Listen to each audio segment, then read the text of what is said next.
윤석열 대통령이 모레부터 동남아 순방 일정을 소화합니다. 4박 6일 일정 동안 아세안과 G20 정상회의에 차례로 참석합니다. 국가안보실은 한미일, 한미 정상회담 개최는 협의하고 있고 중국 시진핑 국가주석과는 자연스럽게 만날 기회가 있을 것이라고 밝혔습니다. 취재기자 연결합니다. 박소정 기자. 네, 용산 대통령실입니다. 네, 윤 대통령이 취임하고 세 번째 해외 일정입니다. 주요 내용 자세히 정리해 주시죠. 네, 이틀 뒤인 모레 윤 대통령이 4박 6일 일정으로 동남아 순방을 떠납니다. 이태원 참사로 해외 일정을 진행할지 말지 막판까지 고심한 것으로 전해졌는데요. 외교 일정은 진행하기로 한 겁니다. 윤 대통령은 11일부터 캄보디아 프놈펜에서 열리는 한 아세안 정상회의에 참석하고 12일에는 아세안과 한중일 정상회의가 열립니다. 아세안 플러스 3은 동남아 국가연합, 아세안 국가들과 한중일이 함께하는 협력체로 1997년 아시아 금융 위기에 대한 공동 대응을 계기로 출범했습니다. 이번에는 윤 대통령과 기시다 후미오 일본 총리, 그리고 중국에서는 리커창 총리가 자리합니다. 브리핑 직접 들어보시죠. 한국은 한중일 정상회의 의장국이자 아세안 플러스 3에서 한중일을 대표하는 조정국입니다.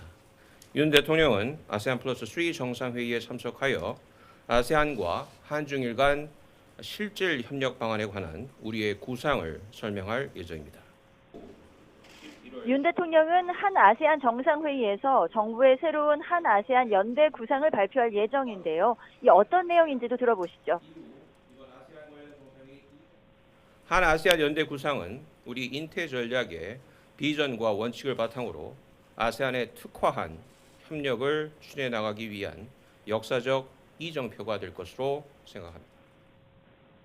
그리고 13일에는 동아시아 정상회의 EAS에 참여하는데요. 주요 안보 현안에 관해 이야기하는 전략적 성격의 포럼으로 윤 대통령은 자유, 평화, 번영에 대한 적극적 기여 의지를 강조하는 방침입니다. 여기에서 최근 북한의 도발과 핵실험 가능성이 주요 의제로 다뤄질지도 관심입니다. 윤 대통령은 그리고 13일 밤 인도네시아 발리로 이동해 15일에는 G20 정상회의에서 식량, 에너지, 안보, 보건 세션에서 발언합니다. 다른 외국 정상들의 방한이 계획되면서 G20 일정을 다 소화하지 않은 채 16일에 귀국합니다.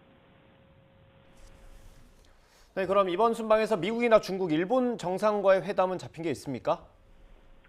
대통령실은 아세안과 G20을 계기로 다른 나라 정상들과 양자 정상회담 일정 등을 조율하고 있다고 밝혔는데요. 고위 관계자는 가장 관심이 쏠리는 조 바이든 미 대통령과의 양자 회담과 한미일 정상회담은 조율 중이라고 설명했습니다. 한중 정상회담 계획이 있느냐는 질문에는 시진핑 중국 국가주석과 자연스럽게 회의장에서 만날 기회가 있지 않을까 생각한다고 답했습니다.